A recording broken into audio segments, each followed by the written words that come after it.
All right, Melissa, so you have a 2018 Buick Encore. I do. So what were you driving before this again? I can't remember. A 2014 GMC Terrain. Oh, it was a Terrain, that's right. Mm-hmm. So obviously you wanted something like smaller. Yes. Is this like the exact size you were wanting? It's kind of the same size as like most of like the smaller SUVs. Yeah, yeah, it's a little bit smaller, but it's still, I like that it's smaller, but I can still fit groceries in the back for trunk space and everything. Where do your dogs sit when they're in here? Do they sit up front or do they sit in the back? Prissy, my Shih Tzu, sits up front, and the two other dogs sit in the back. But you use that hands-free thing a lot, don't you? I do, to make phone calls. And texts and stuff. Yes, and text. Call my husband every night on the way home.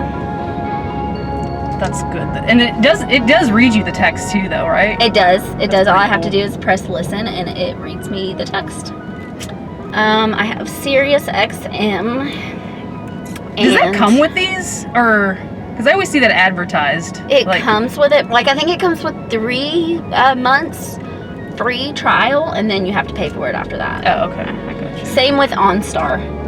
Oh, okay. So it comes and then it's like the free subscription service. Yeah. So how much do you fill this up on?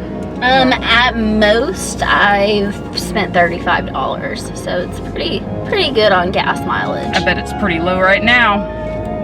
Yes, it's about $25. Oh my gosh. Yeah. Well, this has been very informative because sometimes I think about getting one too. Really?